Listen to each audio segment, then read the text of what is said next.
GBK, Al-Bulaihi Hmm. benar-benar nggak aneh-aneh. Atau emang nggak berani aneh-aneh sih? Terutama saat hadap-hadapan 1 lawan 1 sama Justin Hubner. Asli itu beneran epic banget deh. Dimana Justin No. tampak mirip preman beneran.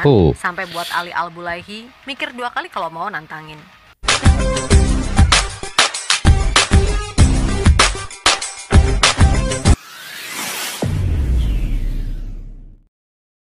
Assalamualaikum dan salam persaudaraan, salam sepak bola. Selamat bertemu kembali guys di channel Askalani Studio. Oke, hari ini guys, selepas selesai putaran yang ketiga di tahun 2024 ini akan disambung ke tahun 2025 pada bulan Maret dan juga bulan Mei atau bulan Jun nanti.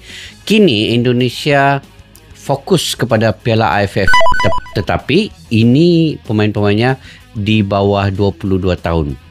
U22 dan ada beberapa orang lah yang mungkin akan dipanggil oleh Sinteyong, yaitu kemungkinannya Rafael Struijk, Justin Hubner dan juga Ivar Jenner untuk menguatkan lagi U22 menghadapi Piala ASEAN Championship ini.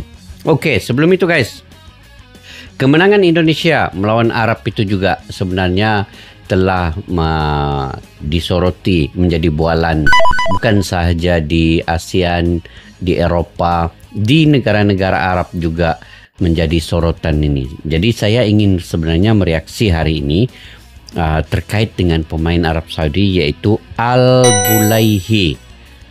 Pulang ke Arab langsung curhat semuanya. Di sana seperti neraka, mereka tim yang aneh. Itulah kata Al-Bulaihi, antara salah satu pemain timnas Arab Saudi yang begitu konsisten sepanjang kualifikasi Piala Dunia ini. Bukan sahaja melawan Indonesia, ketika melawan Australia, melawan Jepang, beliau antara sosok yang sangat penting di timnas Arab Saudi.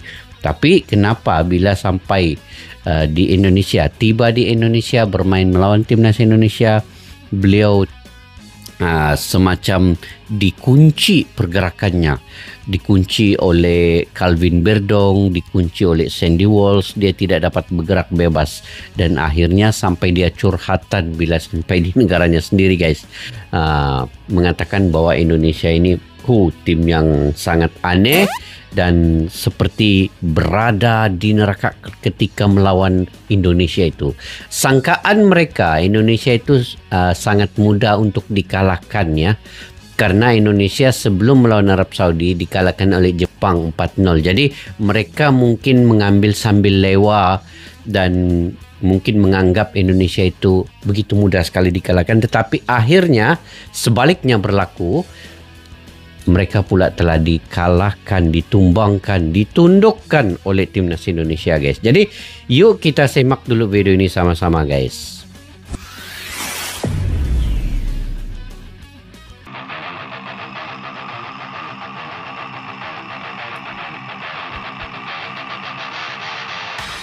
Calvin Berdong, Abang J, Nathan Jo, Martin Pes. Wah, tapi Bang J punya semangat tuh. Kemenangan Indonesia atas Arab masih menyisakan sejumlah cerita yang menarik untuk dibahas. Tentu saja hasil 2-0 atas The Green Falcon pada akhirnya membuat kepercayaan diri pemain Indonesia meningkat. Dan itu sejatinya bagus untuk modal pertandingan melawan Australia dan Bahrain di bulan Maret 2025. Nah, di laga versus Arab kemarin, awalnya publik khawatir nih, apakah para pemain timnas bisa kuat menghadapi pressure yang ada, plus kesabaran melawan drama-drama pasukan khas bangsa Arab yang semuanya tahu kayak gimana. Dan sudah pasti nama Ali Al-Bulaihi adalah satu nama yang jadi sorotan. Itu Ali Al-Bulaihi itu guys. Asli sumpah, back Al-Hilal yang biasanya tengil itu beneran mendadak kalem. Oh, Al-Hilal punya pemain ya? Ditantangin Justin Hubner. Al-Bulaihi seperti lebih menahan diri karena sebelum ini pun ia benar-benar gak nyangka para pemain Indonesia sama sekali gak ada takut-takutnya. Termasuk ketika ia mendapatkan sikutan mesra dari Ragnar Oratmangun di leg pertama. Yap, sebuah hal yang bahkan penonton pun gak expect, di mana Al-Bulaihi seperti kena mental di laga tersebut. Baru dia tahu. Biasanya, yang mana ia sering banget bertingkah gak jelas dan suka memprovokasi Provokasi lawan. terus Al-Bulaihi ini. Setibanya di Arab, Ali Al-Bulaihi mengaku jika ia benar-benar merasa tertekan dengan atmosfer GBK yang menurutnya nggak biasa. Setelah itu ia juga menyebut kalau Indonesia adalah tim yang sangat aneh karena bisa menghukum lawan di saat tak terduga. Tim yang sangat aneh bisa menghukum lawan di saat yang tak terduga itu guys. Itu yang mantap. Meskipun sempat terpuruk, namun untuk saat ini, boleh dibilang publik tanah air wajib bangga karena timnas secara level beneran naik kelas. Sebab dilihat dari sisi manapun, kualitas pertandingan yang dijalani emang bukan lagi level ASEAN. Yap, di round 3 ini, para pemain timnas benar-benar mendapatkan pelajaran. Kalau dalam pertandingan sekecil apapun, kesalahan pasti akan dihukum, serta pentingnya untuk bisa klinis di depan gawang. Nah, yang terpenting di sini adalah mentalitas Garuda. Bahkan ketika sebelumnya, kita ini selalu jiper dan pesimis ketika cuma melawan Vietnam ataupun Thailand. Kini kita bisa sangat pede untuk melawan siapapun, walaupun secara hasil mungkin masih kurang. Paling enggak, dari sisi mental kita udah nggak minderan lagi ketika melawan tim dengan nama besar. Tentu saja hal ini dilandasi pada perkembangan timnas Indonesia itu sendiri, yang mana Coach Shin pelan-pelan sukses menjadikan tim ini sebagai tim yang sangat solid baik di dalam maupun di luar lapangan. Alhasil, secara kesatuan tim ini benar-benar utuh, terbukti di saat tekanan datang kanan-kiri. Semuanya tetap bersatu dan fokus sampai akhirnya bisa sedikit bernafas lega karena sukses menang 2-0 atas Arab di GBK. Betul-betul heranlah Arab Saudi ini kan. Tidak menyangka yang Indonesia bisa sekuat itu ya. Dia punya pressing kepada pemain-pemain Arab Saudi ini. Itu yang mungkin mengkagetkan Al-Bulaihi ini. Pemain-pemain Indonesia semuanya berani-berani sekarang.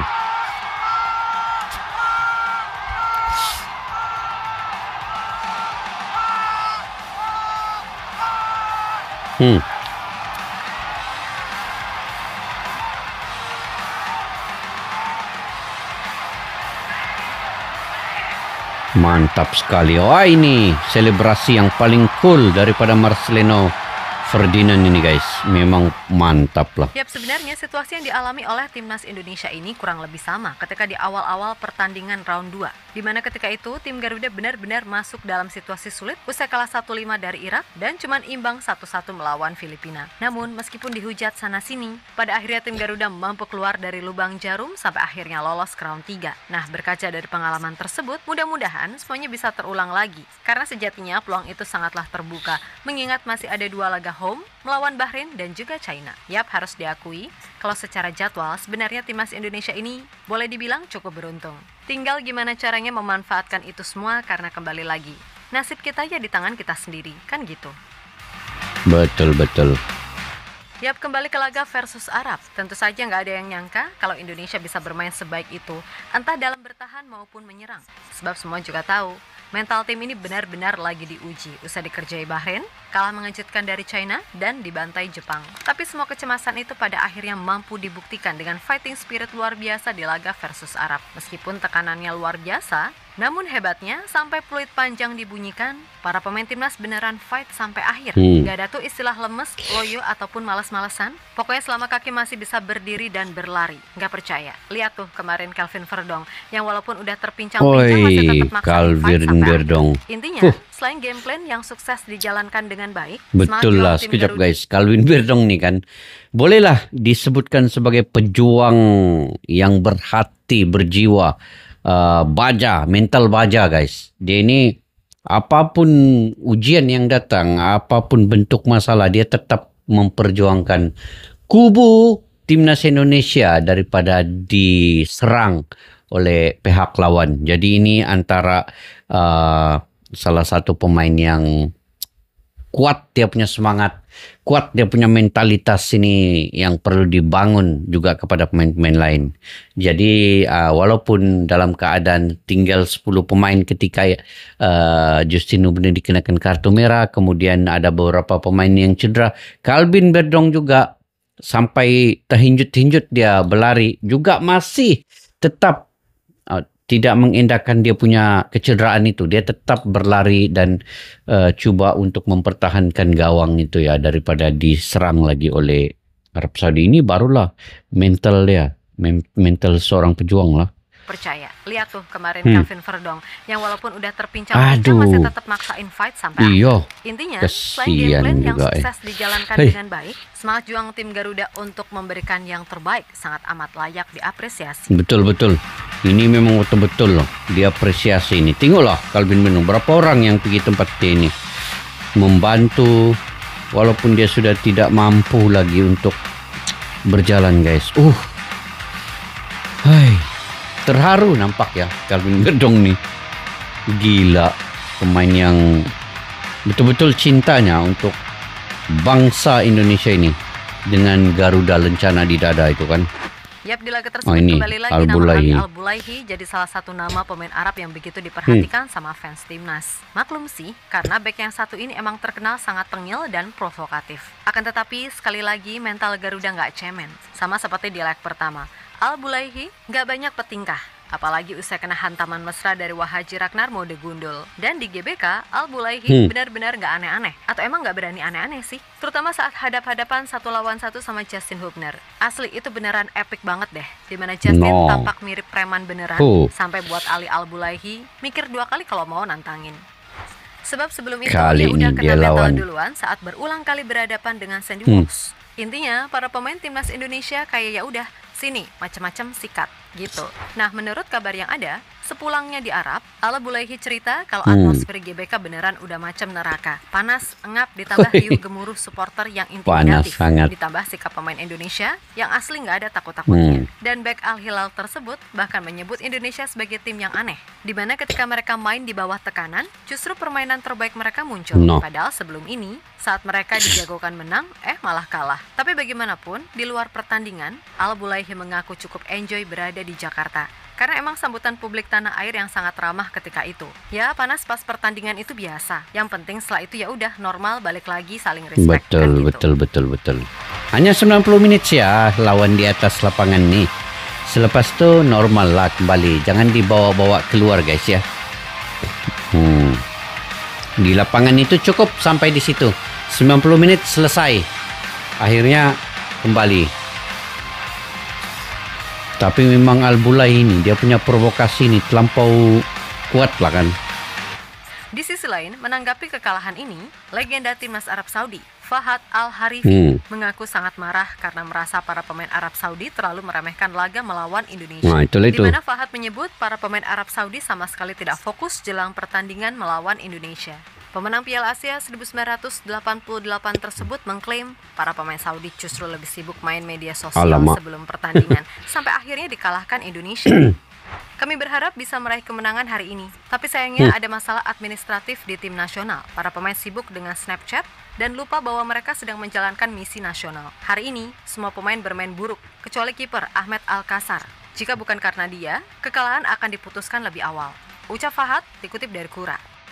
Lebih lanjut, Fahad juga tidak menyangka Arab Saudi untuk pertama kalinya bisa kalah dari timnas Indonesia, di mana pencetak 24 gol bersama timnas Arab Saudi itu menganggap kampanye di Green Falcon di kualifikasi Piala Dunia 2026 telah berantakan. Sebab dengan kekalahan ini, pada akhirnya membuat Arab Saudi turun ke posisi 4 klasemen grup C, kualifikasi Piala Dunia 2026 zona Asia dengan 6 poin. Sedangkan Indonesia naik ke posisi 3, unggul produktivitas gol atas Arab Saudi. Kita harusnya membuat perubahan total bagi tim nasional Saudi setelah Piala Asia 2023. Kita tidak berharap kehilangan 7 poin di kandang sendiri atau dikalahkan oleh beberapa tim untuk pertama kalinya dalam sejarah. Hari ini, gengsi tim nasional Arab Saudi hancur. Tim kalah. Tidak ada fokus dari para pemain. Dan kami memberi lawan kesempatan untuk memberikan awal yang ideal untuk pertandingan. Jelas, para pemain tidak mempersiapkan diri secara psikologis untuk pertandingan sebagaimana mestinya. Ucap Fahad menambahkan. Fahad Al-Hari itu legendaris Arab Saudi ya. Yap, terlepas dari apapun, segala kemungkinan masih bisa terjadi. Mengingat selisih peringkat antara posisi 3-6 hanya ditentukan lewat selisih gol atau head to head. Maka dari itu khusus untuk timnas Indonesia, mudah-mudahan kemenangan atas Arab bisa menjadi modal penting untuk minimal meraih 1 angka di kandang Australia, serta menang atas Bahrain di GBK kalau mereka berani datang. 4 pertandingan sisa. Oke, 4 lagi pertandingan sisa, guys. Jepang kita calculated loss. Harus bisa dimaksimalkan, curi 1 angka dari Aussie, lalu sampai 6 poin dari Bahrain serta China. Sembari berharap bisa curi 1 angka dari Jepang. Siapa tahu ya kan, karena di match terakhir, kemungkinan mereka akan menurunkan pemain pelapis walaupun ya aslinya tetap sangar sih. Pokoknya sekali lagi, di luar laga versus Jepang, kita harus bisa maksimalkan. Betul. Apa kita bisa? Ya bisa-bisa aja, wong di atas kertas pemain kita tuh banyak yang secara level udah pengalaman di Eropa. Belum lagi nanti kalau ketambahan pemain baru grade A. Harusnya secara kualitas kita bisa kok memberikan hasil terbaik. Dan bahkan setelah melihat semua pertandingan, sebenarnya secara kualitas semua tim di grup ini kecuali Jepang levelnya sama. Jadi untuk apa kita minder, kan gitu. Tinggal bisa nggak kita konsisten main bagus 90 menit, baik dari sisi menyerang ataupun bertahan, kan gitu.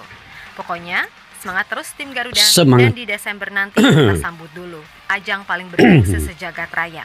Apalagi kalau bukan Piala AFF. Oh ini. Oke guys, Indonesia yang dulu bukan lagi Indonesia yang sekarang. Sekarang ini Indonesia punya pemain yang punya kualitas yang tersendiri, punya pengalaman bermain di Eropa, dan memang dari segi kenyalian itu, keberanian itu, mereka sanggup melawan sesiapa sahaja yang di hadapan mereka. Dan sesuai dengan logo Garuda itu. Jadi pemain-pemain ini punya kenyalian yang tidak lagi bisa dipatahkan oleh Arab Saudi. Oke guys, kita sebagai pendukung setia kepada timnas Indonesia di kualifikasi ini, kita harus realistik ya. Kita tidak terlalu memuji berlebihan ke atas timnas Indonesia, dan kita tidak juga menghujat apabila Indonesia itu kalah.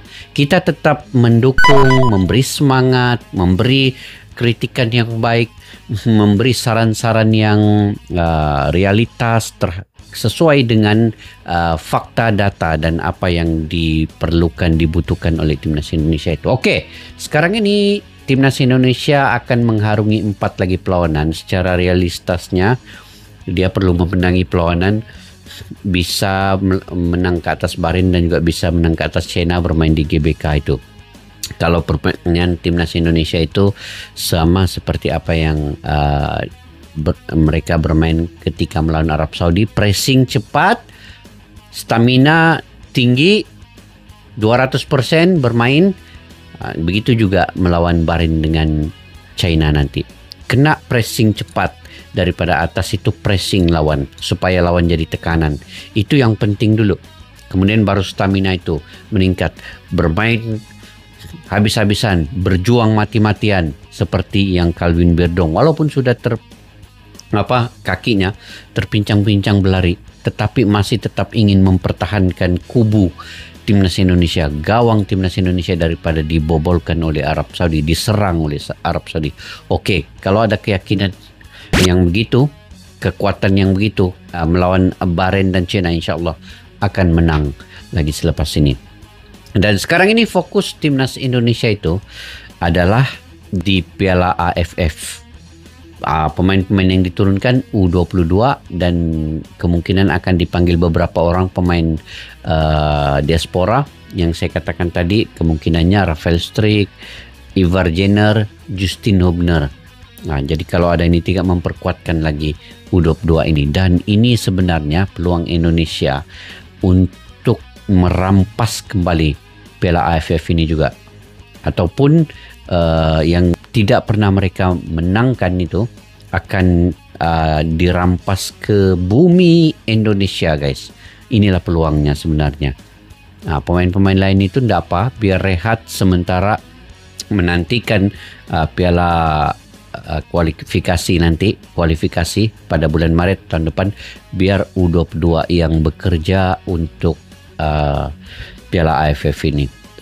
Tapi target tetap sampai ke final dan perlu mengecapi kejuaraan ini.